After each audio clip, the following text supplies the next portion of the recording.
Hey everyone, I'm so excited to introduce you to my bestie, also known as my breastie, Chris Karki. Chris Karki is an actor, director, and theater educator based in the Twin Cities. Performing since a very young age, Chris has worked locally and regionally in outstate Minnesota and Wisconsin. Tours and out-of-town gigs have allowed Chris to work all over the country, including longer stints in Maine, Maryland, and Ohio. The daughter of two incredible educators inspired another lifelong passion for Chris, education. She attended Gustavus Adolphus College and got her degree in theater arts and English, as well as her teaching license in both subjects. Chris has taught and directed with many reputable schools and organizations. She's also been an education coordinator, program manager, curriculum manager, arts administrator, retreat director, and artistic director. And most recently was the theater program director with a private high school for 7.5 years and received the honor of Theater Educator of the Year from Hennepin Theater Trust Spotlight Education in 2021. Chris loves true crime, dog videos, almost everything on Bravo, The Office, RuPaul's Drag Race, boy bands, going on adventures, and or relaxing with her family and friends. And for the better part of a decade, being the superest superfan of youth sports. For almost 18 years, she's been married to her absolute best match, Tom. He's also a performer, and she considers one of her greatest fortunes that she's been able to work with him on 11 productions. They currently live outside the Twin Cities with their two rascal rescue dogs, an incredible teen son who is living his best life while they're his chauffeur. She also forgot to mention that she has won an Emmy, but that will be for a different podcast.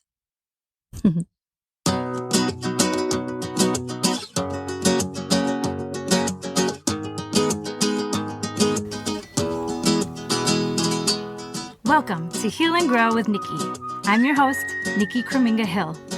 Here we talk about everything: grief, hope, illness, work, family, tragedy, possibilities, fun stuff, and not so fun stuff. It's all on the table. Let's take a look at our lives and work to heal and grow together. I'm so glad you're here. Good people of the world, I have Miss Christine Nelson Karki in my living room today. Chris, how do we know each other? We know each other from college. Yeah, we met. We go way back. Way back. We've known, so what, 25 years? No? Well, I met you my first year, which was, okay. Yeah, so you were 18. It would have been and I was winter 19. So 1995. So 30 years. Yeah. Just about 30 years. Probably 30 years this fall. I know. Oh my gosh. Yes. Love that. We met in the theater department. Yes. Well, I believe we actually met. Okay. Can I tell this story? You could tell any story you want. All right. This is what you told me, but I do not remember it at all. Yeah. This is my recollection of you telling me this story. Yes. You told me that you first introduced yourself to me in the cafeteria, the caf, as we called it. I think we were getting food, dishing up whatever on our plates. And you came up and asked about the J-term project that I was involved in my freshman year, which was called Voices of Diversity. And you were giving me a compliment or something, and you said you really liked it. And I kind of blew you off, and you thought I was a big jerk. Yeah. Yep. But I don't remember that at all. And I can't believe that I would have blown you off because I looked up to you. I thought you were great. And a dear friend of mine who turned out to be one of my roommates later on in college talked about you and Jen and Betsy. Can I say names? You can say names. I'm going to shout out. You guys, because you all looked similar and you were the dancer girls. She always called you the dancer girls. Yeah. And so something happened later on with you and I was like, and so anyway, blah. But I guess you had approached me and I probably very insecure and was like, oh, thanks, because I probably didn't think I deserved a compliment or something. Oh, I think that's exactly what happened. Yeah. I don't remember talking to you in the caf necessarily, but I do remember coming up to you and just saying hey, I saw this performance and I thought it was great and I thought you were really good in it. Oh, that's so nice. And you did not say that. No, I bet I didn't. Oh, gosh. Well, one of the things about you, just one of your quirks, is you don't do well with compliments. I don't, but I've done so much better under your tutelage. true though. It's true. Yeah. I mean, looking back at the time, considering that was the only time I'd ever spoken to you, I do remember thinking like, oh gosh, what's up with that What's lady? her problem? But now that I know you, you maybe were questioning my sincerity.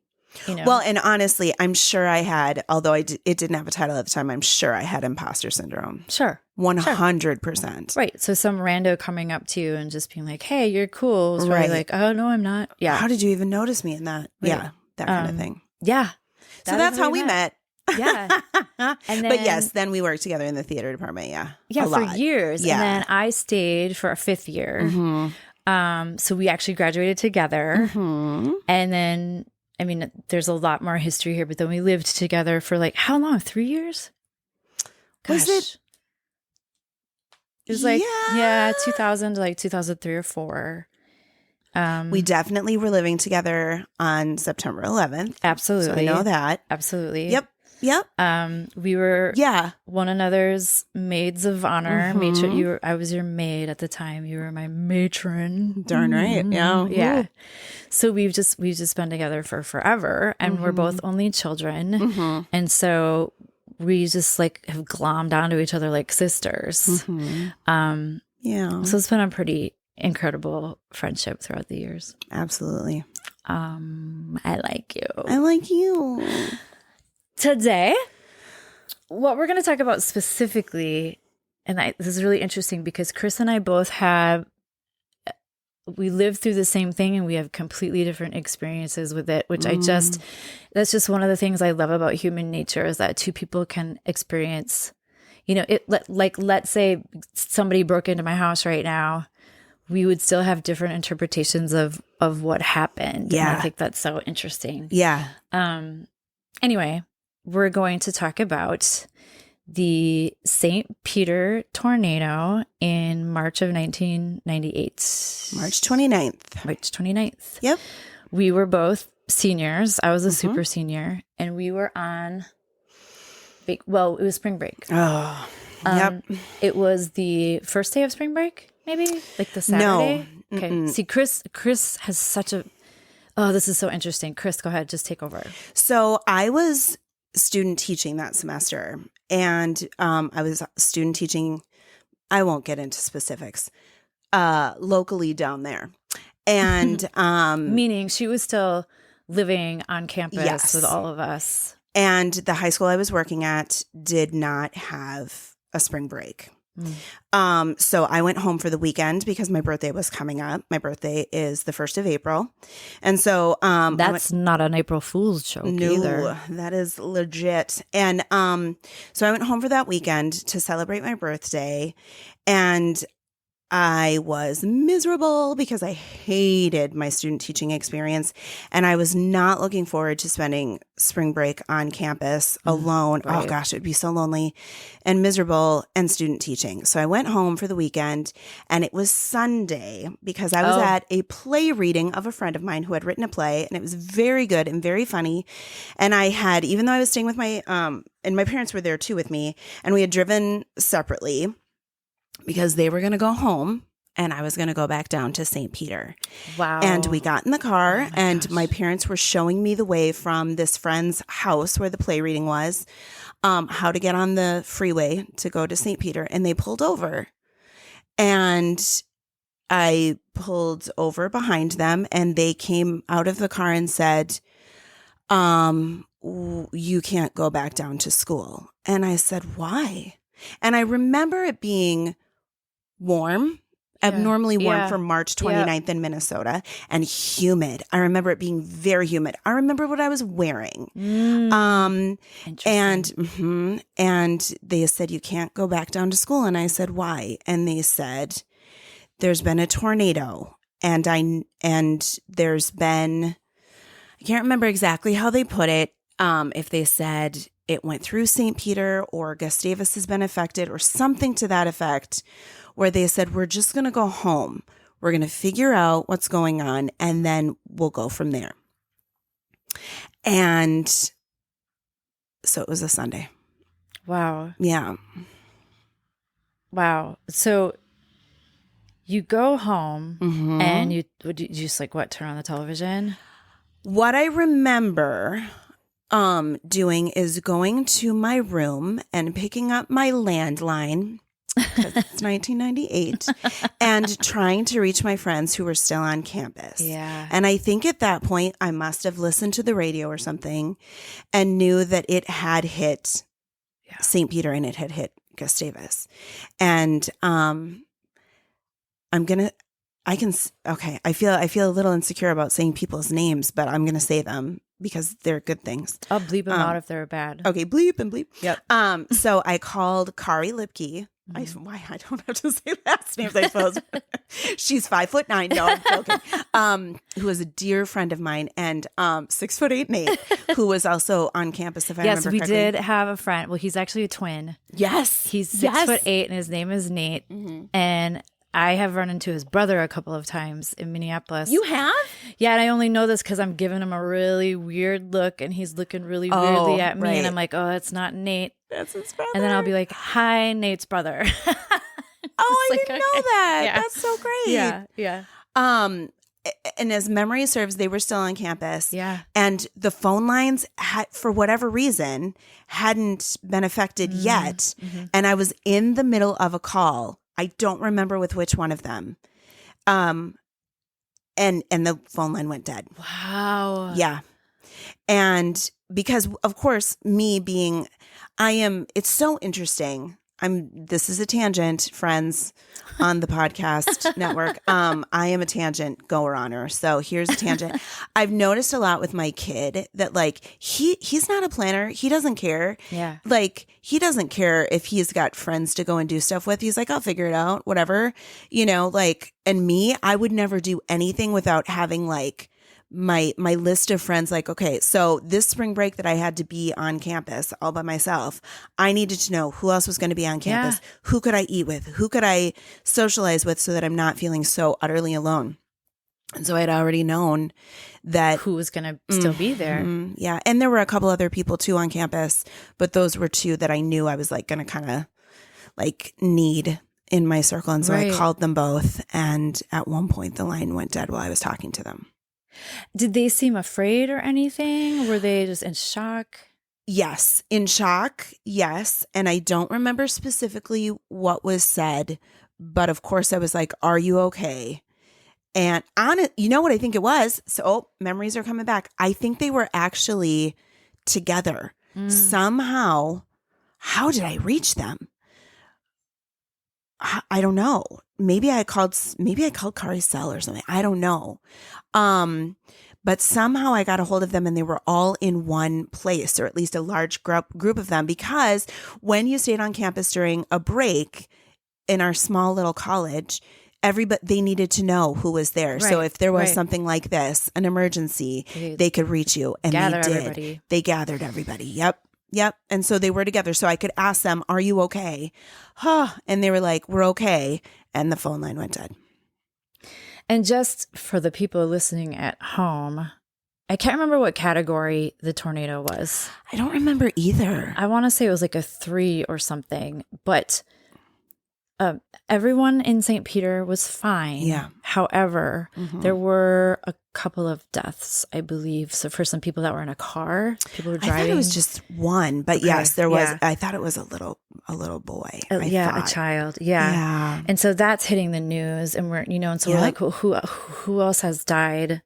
Oh God, it was awful. I was up in Bemidji when it happened. My boyfriend at the time, he was from there, so I was going to hang out in Bemidji the whole week, and he and I were just hanging out, and my mom called and said, hey, you need to turn on the television right now because a tornado has hit St. Peter. And so I remember we just were watching it, and it was just surreal because we're like, oh, that's the McDonald's. Yeah. There's windows broken. Like you see it happen, but it doesn't connect that it's happening to your home, to where you live. You're just like, this is just another movie or something that I'm watching. Mm-hmm. It was so surreal. So that's your Sunday. When do you go back down to student teach? Okay. So I did have to go back. So And you can chime into this because, again, your experience was different. They would not let us down. They wouldn't let us even on the freeway to get into the town for what felt like a long time. It was barricaded and everybody wanted to come down and everybody wanted to see and everybody wanted to help. And we were told to stay away. Like it was on the news, stay away. We got calls. Yep. Stay away. And there were still people going down and sneaking to go in and help. And so I remember, I don't think it was, it had to be a couple days later because my boyfriend at the time was at my house and he wasn't there that weekend before that weekend of the play reading. So I don't know. At some point he came up and he was at my house and I got a call from I had two different cooperating teachers and I got a call from one of my cooperating teachers. And they started just yelling at me and berating me for not being down there and not helping. Wow. And I... Were the cooperating teachers from the high school in which you were student teaching or from Gustavus? They were from, they were from the high school? Yes. Okay. So cooperating teachers... are the ones at the high school. And then you're like, I forget the proper term, but like your advisors were from the college. Oh, okay. Okay. Yeah. And so one of them called me and basically was like, we're, again, it's been, 26 years or whatever it's been, but like basically, we're down here suffering. We've been through this horrible tragedy and how dare you stay up there? How dare you not come down here and help us? Blah, blah, blah. It was horrible. I remember sobbing so hard. This is the very first time in my life where I cried so hard. My eyes like swole up. And so then I did call one of actually she was not an advisor, but she did work in the education department and she worked through some breathing exercises with me because I could not even speak. It was awful. And I remember and the reason why I know that my boyfriend at the time was there is because I remember thinking, I don't think he has ever seen me like this. He was not an emotional dude to begin with. And like, I was like, this has got to be like, what the heck am I doing here? Because everything is falling apart and this girl is losing it. And he was just there. So I feel kind of bad about that. But yeah. And so I did talk with her and she was incredible. And we worked through some breathing exercises and she said, okay, we're going to give it a couple days. Everything is very, everyone down here has been gone through something really shocking. Tragic, yeah. And so were they still holding school? No. Okay, oh yeah, gosh, you no. can't. Right. No, right. no. So why would they be upset with you for not coming down if there was no school happening? Nick, Okay, sorry. I don't know, but I think the fact that I just wasn't even there helping pick up the street is honestly, and I do know that like eventually they did go into the schools and try to clean and try to take things out.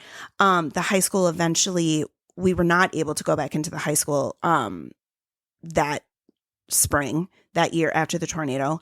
And I was told that one of the rooms, because like I said, I had two different teachers that I worked with, one of the rooms that I taught in was really badly damaged. One of the worst in the school is what I was told. I don't know what she wanted from me. I just remember that I was like, they won't let me. Like, I can't get down there. They're telling us we can't get down there. Yeah. Which is possibly something that they didn't even know. They might not have known. That's what we were being advised. They might not have known. Yeah. And I think, if anything, maybe if I'm trying to, show some grace to this person, maybe she just thought, I need to take care of my personal life. I have this student teacher. I need her to take care of my work life. Oh, which is essentially what they did. Not that that's okay, but maybe that's what she was thinking. Right. I honestly, I have no idea. So what ended up happening was after that conversation, I did talk to, at some point, I don't remember. And memories are in and out, especially after 20 some years. But I did have to go down before Gustavus students were welcomed back on campus. And go ahead. Well, Gustavus, we were supposed to be, spring break was supposed to be 1 week. Yeah. It extended to 3 weeks. Because we weren't allowed at some point. They allowed people to come down to clean up because I was a part of that group. But there was, many dorms were destroyed. So they had to figure out where we were going to, dorms, classrooms, they had to figure out where they were going to hold class. Sorry about that. And they brought in FEMA trailers. Like I remember having dance class in a FEMA trailer. So anyway, it was 3 weeks before we were even allowed back on campus. And then I don't even know that we had class for several days. It was mostly like, here's where you eat now. It was like a reorientation. Yes, exactly. Yeah. Yeah. Like this is what campus looks like now. And they gave us the option, especially us seniors. Again, how word got out and how we all communicated, I'm not even sure. But we had the option. They were like, we're just going to let you graduate now. And we all were like, said, no, we need to come back. Yeah. Yep. And finish up. And I'm glad that we did that. I am because too. Had we graduated at that exact moment, like just think about no closure.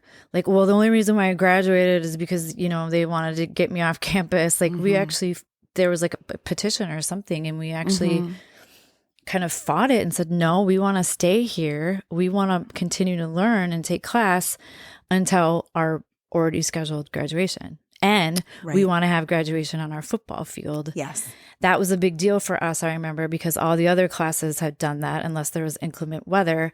And so we ended up all like, they worked really hard to get the football field ready to go for graduation. Yeah. Yeah, you're right. And so if yes, and I remember different orientation meetings. I remember Lund, which was the athletic building, where I didn't spend a ton of time, most until the spring of my senior year. Honestly, I don't know. I mean, I had to take an aerobics class at one point, but aside from that, I don't know if I stepped foot into that building. Yeah. But then they made it like our cafeteria, our mailboxes. Where we got our mail, so it was like where the we social all hub. Met. We sat. It must have been one of the most untouched buildings, probably. Yep. But yes, yeah. And we all got our Rebuilding a Greater Gustavus t-shirt. We did. Yep. So before that, I did have to go back down. I don't remember. See, it's so funny because you say 3 weeks and I was like, oh gosh, we were out for so long and I had to come back early. And so I don't remember the time frame of all of it, but I do know that I had to come back before we were let back onto campus. So I could not go back to where I lived. So I was put up at some off-campus housing with some people I had never met. Were they Gustavus students? Yes. Okay. But Nick, when I tell you, I don't remember this. I don't remember their names. I could not pick them up from a lineup. Like, I don't know who those people were. I remember a little bit of the layout of the main floor of the house. I stayed in like a sunroom on a couch or a fold-out couch or something. And my parents went, I had to go to the school and do some work, and my parents went to Target in Mankato and bought me bedding and stuff because I couldn't go into my room. I couldn't go get, from living on campus, I couldn't get my stuff. And I lived with these people who were nice enough to take me in, but I don't know who they were. Yeah. I don't know.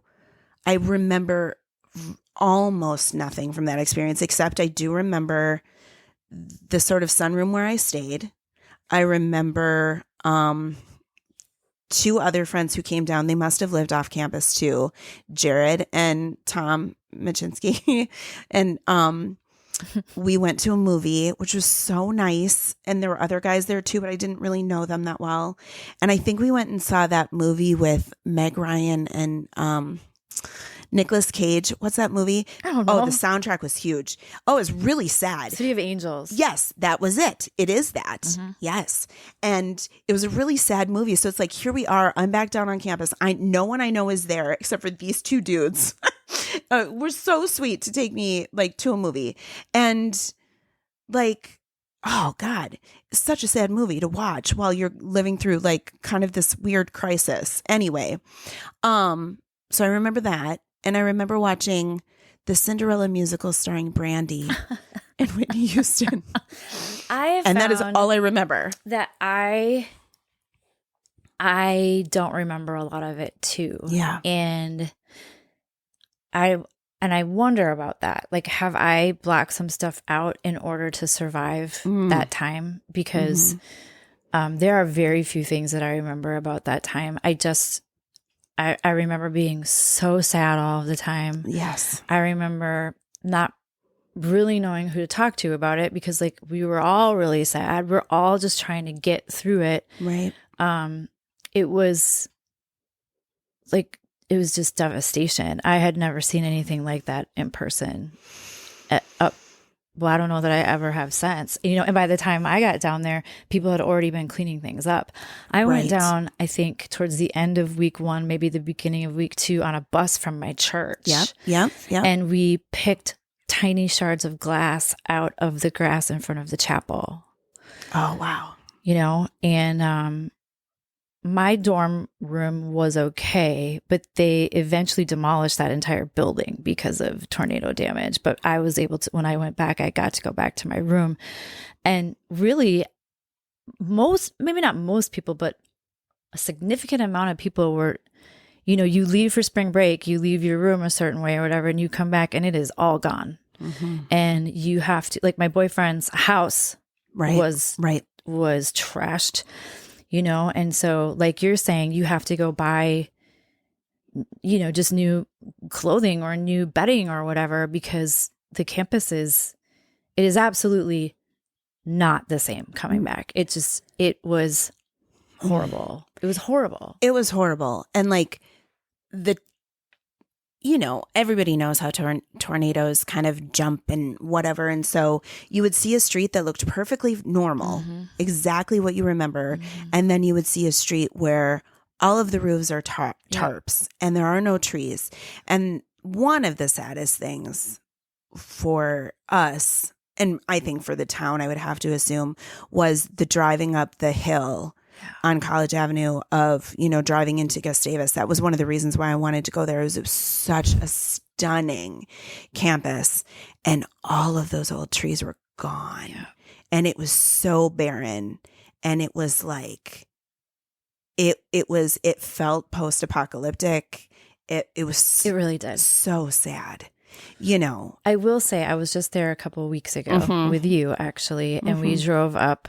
And I thought, oh, the trees are starting to, 20 some years later. Yeah. Because right when you drive up that hill, you see the first building you see is what we call Old Main. And you used to not really be able to see it because the trees were covering it. And then the tornado happened and that's all you could see. And so it's kind of nice to have it grown back in. It is so nice. And I'm sure, I'm sure that was not and they didn't plant brand new baby trees. They planted, more mature trees. Right.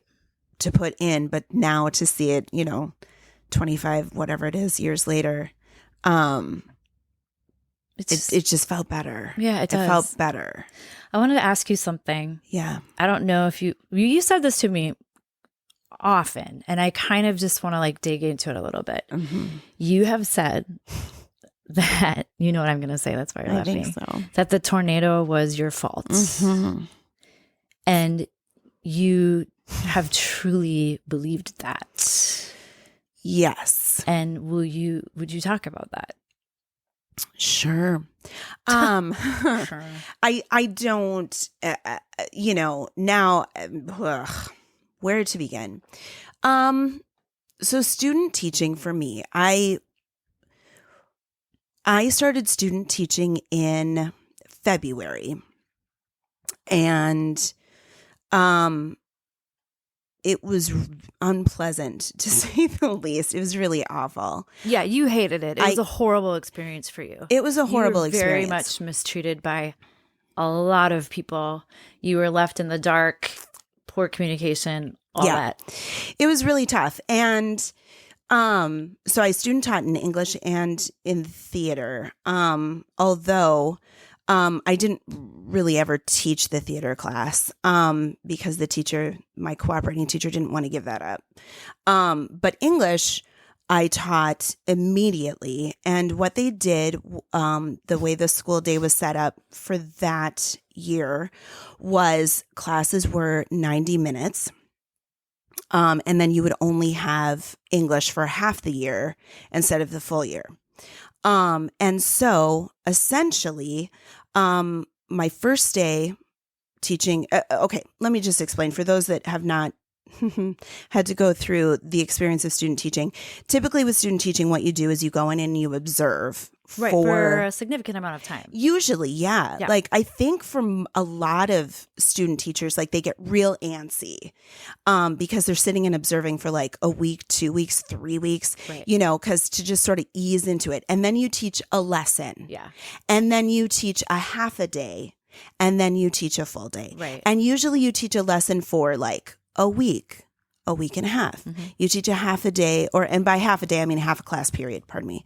So you teach a half a period for a week to 2 weeks. Yeah. Then you teach the full class period for 2 weeks. And then you phase and you do the reverse. Right. So you've been teaching a full day, then you ease back and you teach a half day, and then you ease back and you teach a lesson, and then you observe or you're done. Right. And that's for the student teachers' benefit, but also for the kids, because again, like they're kids. And then this brand new stranger comes in, essentially like, you know, whatever. It's to ease the students into it as well. So for me, I found out on my very first day that I was going to be teaching half the class period. So math has never been my strong suit, but for 90-minute class periods, that's 45 minutes. On my very first day, I was teaching 45 minutes. And on my very second day, I was teaching the full 90 minutes.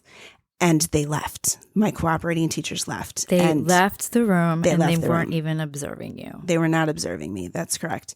And the only time, they never observed me unless they had to. Like they were being observing me. And they never came back and watched me teach. They only would come back and like for me to ask questions or whatever. And if I would ask questions or if I would suggest things, they would shoot everything down. And that didn't really bother me as much because they absolutely knew, you know, they were the experienced teachers. They knew their students. They knew these classes far better than I. And I had to teach the curriculum that they had set up. But I was under sort of the idea that I could maybe create my own lessons. And they basically were like, no, this is what you're going to do. Yeah. And it was ninth grade English. And so for anybody who knows 14 and 15-year-olds, you can just get an idea of how that went. So it wasn't great. It was not a pleasant experience. And I was really all out there on my own with very, very, very little help. And that was really tough. And I remember, and the lessons they wanted me to teach it was interesting. They taught novels. And so you would read the novel and you would assign a chapter or whatever for the night. Students would read the chapter and then you'd give them a quiz the next day. And and then there would be a test at the end of the book, or they would have to write a paper at the end of the book or whatever. And that's what it was. But I had never read these books. So I had to read these books. And I wasn't given the books like in January or anything like that to prepare. So every single night I was up reading the books and the chapters and whatever. And then I would have to create the quizzes. And then every night I would have to come home and correct those quizzes, read the next chapter, write the next quiz. And so I was up like super duper late all the time, getting very little sleep.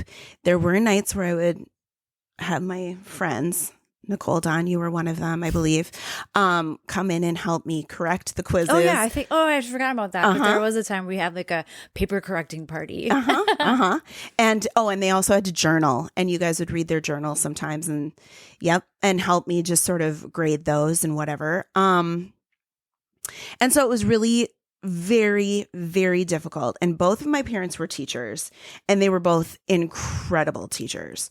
I came from a family of educators. So, and a lot of friends and family friends and whatnot. So like, I really grew up thinking that, I understood how this was supposed to go. And I was just miserable. And I remember calling my parents so much and just begging, please just let me quit. And I just can't imagine how awful that was for them. I cannot imagine. They were so supportive. They were great. Anyway, all of this is to say I was miserable. And then, to top it off, I wasn't even going to get a week of spring break to take a break from this horrible experience. And so, I mean, there were times, Nick, where I would drive to school and be like, trigger warning, I suppose it's suicidal ideation a little bit. And I did not realize that that's what it was at the time. I really didn't. But I would say things like, man, if I could just get into a car accident and be in the hospital, I would not have to finish this, and it would not be my fault. I didn't want to die, but I did not want to keep doing this. Yeah. It was awful. And I just wished and I prayed for something to happen so that I wouldn't have to continue. And then a tornado ate the town and ate the school. And I was like, oh God, that is not what I meant, Yeah. And do I really think that I willed that to happen? I don't. But like, oh God. Yeah. It sucked. And then I got a spring break, and I got to. You got what you wanted. And yeah. So when that woman called and like yelled at me, I sort of felt like maybe she's right. Maybe I deserve it. Because maybe I just, But then I went back. And so when I came back and was living with these strangers, and preparing. So what we had to do, with the high school and the middle school were connected. And I don't remember, they were all in the same building. I don't remember. I think the whole building was kaput. And so both the high school students and the middle school students needed to be displaced somewhere. And so if I remember correctly, there were 2 elementary schools in town. And the elementary kids, I don't remember exactly how it worked. But some kids went to school from 6 a.m. until noon. Oh yeah, that's right. And then my kids were noon until 6 p.m. I forgot about that. And I forgot about that with your students. And I forgot about that with Gustavus. Did that happen? What classes even remained? Because some were just completely canceled. Yes. They're like, oh, you're fine. Whatever you had at midterm or whatever is your grade. But yeah, there were some, I don't know that it was that extreme, like 6 a.m. But it was like, well, this building's completely gone. We have to share space with this building. So you'd have class at a weird time. Yeah. Schedules completely changed. Yeah. And I don't know if I would have survived. And I don't think I would have done well. I don't know how I would have gotten through it if I was the 6 a.m. to noon shift. Yeah. I will be straight up honest with you. You're not really a morning person. No. No. And I certainly wasn't at the time because, again, reading novels, and like writing, correcting things and trying to do everything on time. There's just no way I could have done that and gotten up to teach at 6 a.m. Right. And also class periods got shortened to, oh gosh, I think even less than 45 minutes. So I went from 90 minutes class periods to less than half. And what they did was, so anyway, the high school kids, I think the middle school and I don't remember exactly how the elementary and the middle school students worked in the morning, but then the high school or how they split into the 2 different schools. But I worked with the high school kids at some, from 6 a.m. until, or no, from noon until 6 p.m. And at one point I did have to go from one elementary school to the other school. Yeah. For something. And so split my day that way as well. And what happened when we came back, for that was my cooperating teachers basically said, we have enough to deal with. I think those might have actually been their words. We have enough to deal with. You're just going to take our classes. You're just going to do it. And I wanted to be like, that's what I've been doing all along anyway. But I didn't. I said, okay, yeah, I'll do that. I said, but I'm going to change things. And they said, we don't care. Right. Because at that point they're like, they basically washed their hands of me at that point, which was a blessing to me. I remember this. Mm-hmm. And so immediately I stopped and we were not reading novels anymore. And immediately I said, no more homework because these kids don't have power. These kids don't have roofs. I am not going to give them homework. They don't even have like their, what is it? Maslow's hierarchy of needs. Like they don't even have their basic needs being That's met. exactly right.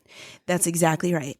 They had to go home and they had to help their families or their neighbors or whatever. Right. Or just themselves. Right. Try to live with what has gone on in their town. This is their town, I was just a visitor and I was like, I'm not giving them homework. And I changed the lessons and we did some poetry. We did Romeo and Juliet because by golly, I was going to throw some theater in there. And, that made my last month of student teaching so much better. And I hate to say that too, because here we were in a tragedy, right? And it helped me get through it. But I think that's just like, I hear you apologizing for being human right now. And that's just like the human experience. Like you can be in a tragedy and still need some ease, like especially you need some ease when you're in the middle of a tragedy like that. I would have loved to have said, like, if I would have had the power, I would have loved to have said, like, we're not even gonna study poetry or Romeo and Juliet or whatever. Like, we're gonna go and clean up the neighborhood. We're gonna go work on your house or whatever. Right. If I could have, I would have. But again, these kids only had English for half the year. Right. And I still can't get over the fact that the school, the cooperating teachers, everybody, I don't know if they didn't know, like the administration, I don't know if they didn't know what was going on, but they let me, a 22-year-old, someone who just turned 22 while we were in this whole tragedy, be their one and only English teacher in 9th grade, English which is needed to graduate. I cannot believe that they let that happen, but they did. Right. And I was. Right. So, yeah. And this was also really, there was another tornado warning during student teaching. Right. I remember you saying this. Mm-hmm, because we went, I don't know. I was going to say because we went until 6 p.m., but I suppose a tornado can happen at any time of day. It doesn't have to be later. And I remember I was with my students in the class, and everybody was really nervous because it was getting dark and it was getting green outside, and it was windy. And these kids who are 14 and 15, and at times, lovely little teenage demons, right? All of a sudden turned into frightened. It was just sad. It was really sad. It was fine. And there was not a tornado, but how terrifying. These kids, terrifying. Right? Yeah. Like these kids were screaming, and we went into the hallway. And they literally did like this duck and cover scenario where they had to sit and curl and cover their heads. And I remember feeling like even the teachers were traumatized. Yes, of course. Like, how could this be happening again? Exactly. And I just remember being like, I have to be calm. I am the only one who wasn't here when this happened before. And I, as someone who cries very easily, obviously, I didn't cry. I just tried really hard to keep everybody calm and say, we're going to be okay. It's going to be okay. I know this is scary. I feel like I rubbed backs, and I don't know if this is real or if this is how I just, what you're remembering. Right. I remember standing there and just being like, whew, I have got to be strong, because these kids who I'll be honest, I was like, they drove me bananas at times, and they scared me at times, and they, here I was like, they're terrified. They're terrified little toddlers right now, and they just want their parents, and they just want to be safe. And it was so clear that they were not, like, they were having PTSD. Of course. And it was awful. It was awful. But they got through it, and the tornado didn't happen. And that one.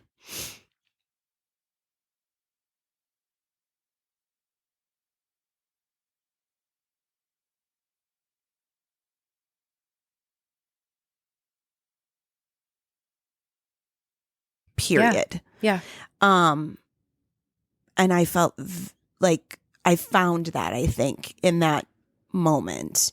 It did also help me too. So I don't know, but I got to do that. One thing, I mean, I don't know. I also started to feel like you talk about grieving a place. I started to feel, and this is a little bit after, obviously, the tornado, after we graduated, I felt a sense of bitterness. Oh, yeah. That, like, yes, I was so glad we got to go back. Yeah. And finish and at least have some quote unquote closure. Yeah. You and I will never, and the class of 98 will never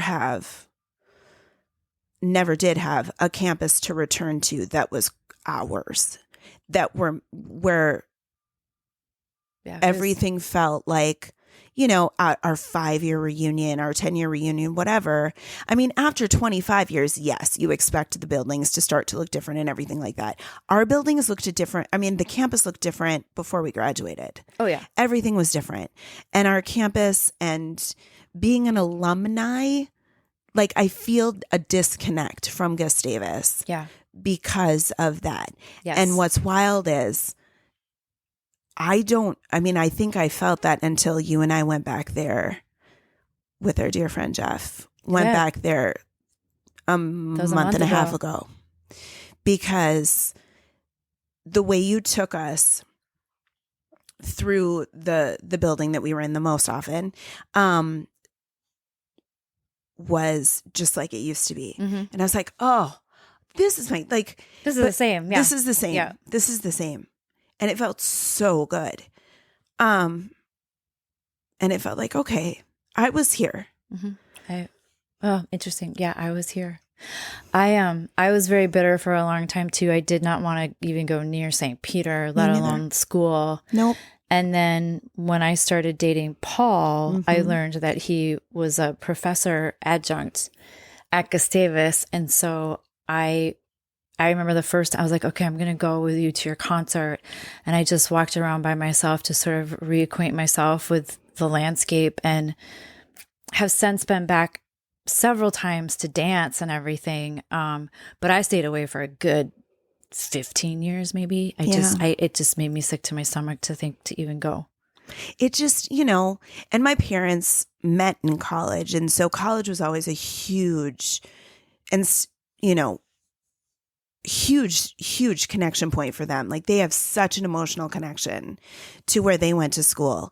And I just felt like we were kind of robbed of that. Mm-hmm. But, and then there's nobody to blame. Like you can't, like, who do you get to be mad at? No, nobody. You don't get to.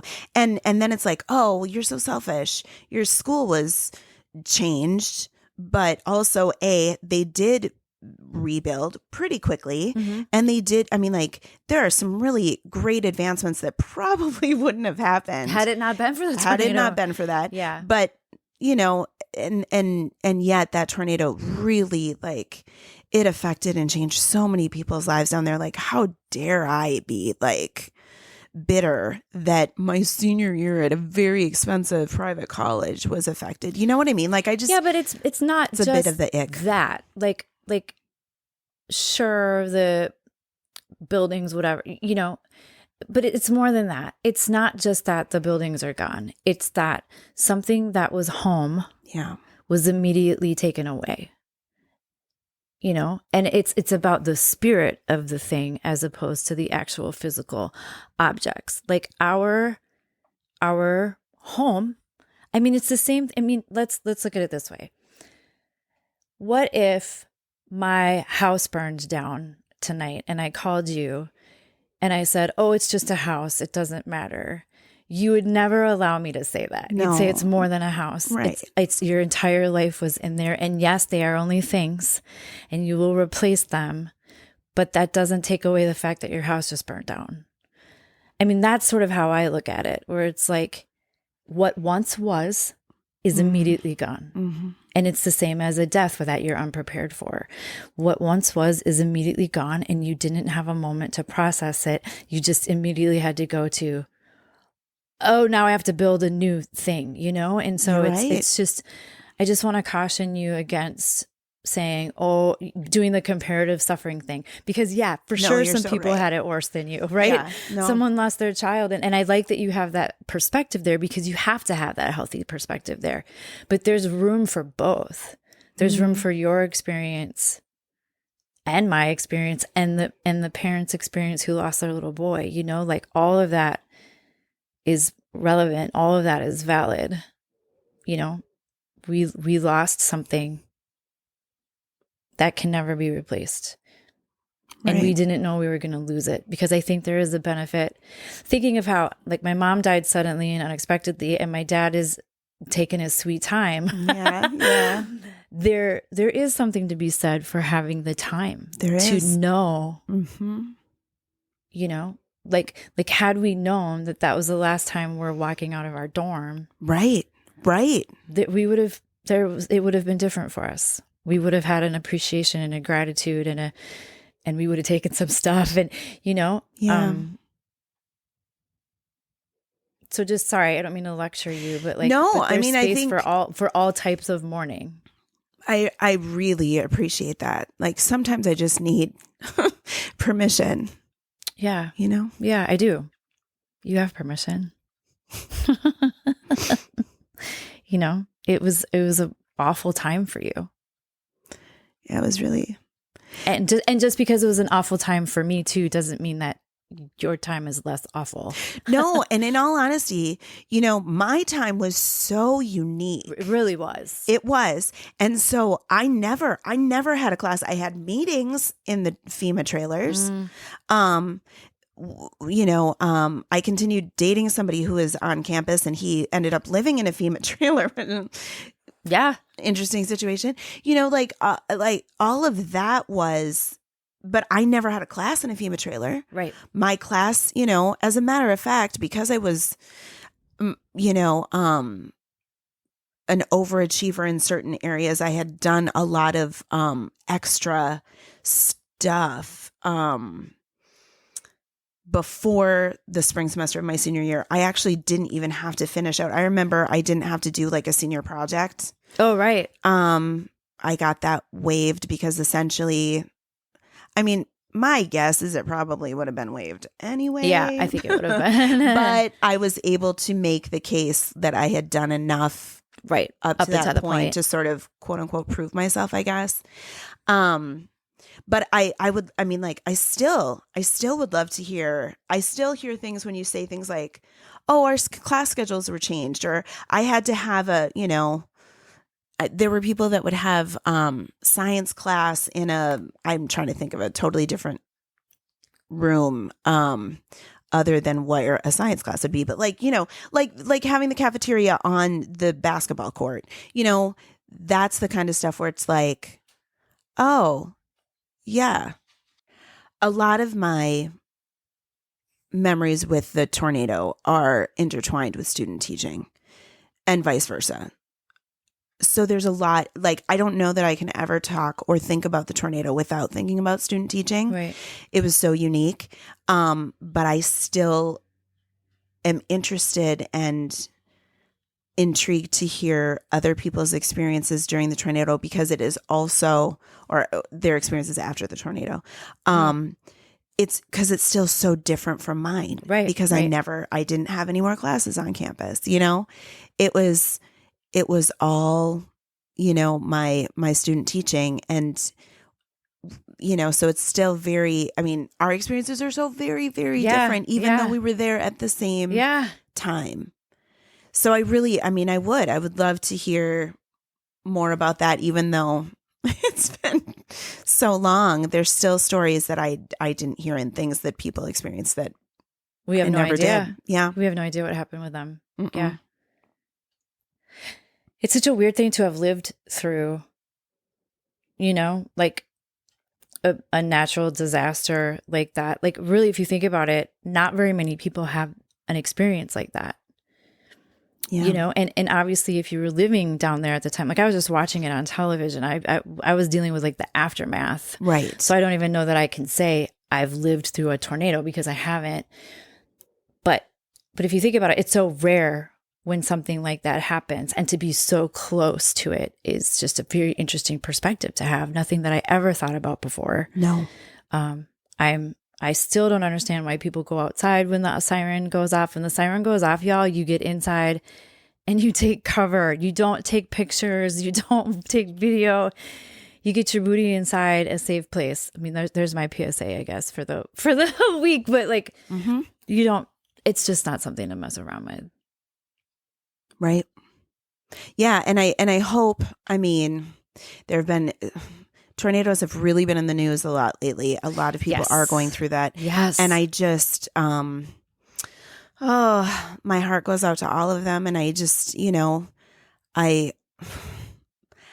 whatever's going on with the environment, I hope that we as humans can figure out a way to get it back on the right track, because I don't like seeing all of that. And it's getting to be common. It is. Yeah.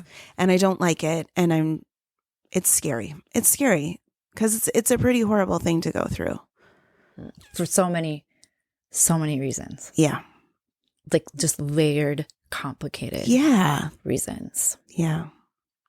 Ugh. Let's end on this high note. Oh, golly, I know. That's okay. You're going to come back. I'll come back sometime. There's a million things to talk about, right? I know. Yeah. I really appreciate you coming on and just talking about your perspective of how that happened. And I know it was awful for you. Yeah. And it's really great to hear that. I'm not trying to be toxic positivity here, but like some good things came out of it. You learned to speak up for yourself. Mm-hmm. You know, you learned to say, here's what I will accept and here's what I won't accept. Mm-hmm. You know, and I think as only children, we're not always taught that. You and I have very different upbringings, which is a whole nother podcast. But I think as only children, you know, we're just constantly reading the environment all the time. Like, oh, how do I interact with this person? How to, you know, and for you to be able to say, yes, I'll do this, and no, I won't do this at a younger age, you know, I think was a good thing. And I've seen you stick up for your students ever since. I mean, there's no one that takes care of their students more than Mrs. Karki, for real. That's nice of you to say. It is true. Oh, thank you. Thank you. You're welcome. I appreciate that. Yeah. And I know I've said this to you. Nothing prepared me more for dealing with education during a pandemic than the tornado. Yeah. I that unique experience really prepared me for another very unique experience. Right. So Weird. Yeah. That's weird. It was very weird, but helpful. Yeah. And maybe a little cathartic because I got to stick up even some more. And I, so maybe I got to do some things 20 years later or whatever it was, Yeah. that I didn't get to do back in the day. And yeah. Oh, that's interesting. I think you're right. Wow. Well, next time we could talk about the similarities between the tornado and the pandemic. Riveting. Oh gosh. Oh golly. Oh my goodness. I love you. I love you so Thank much. you so much for thanks for coming on the podcast. Thanks for having me. I hope it, makes some sense. Yeah, absolutely. Of course it does.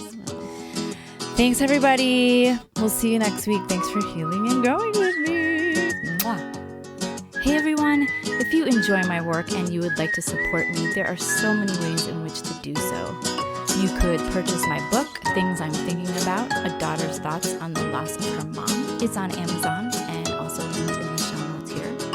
You could buy me a coffee.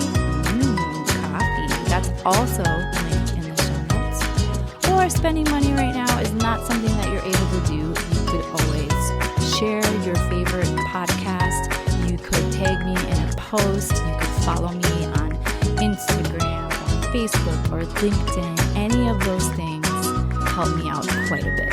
Thank you so much for supporting me.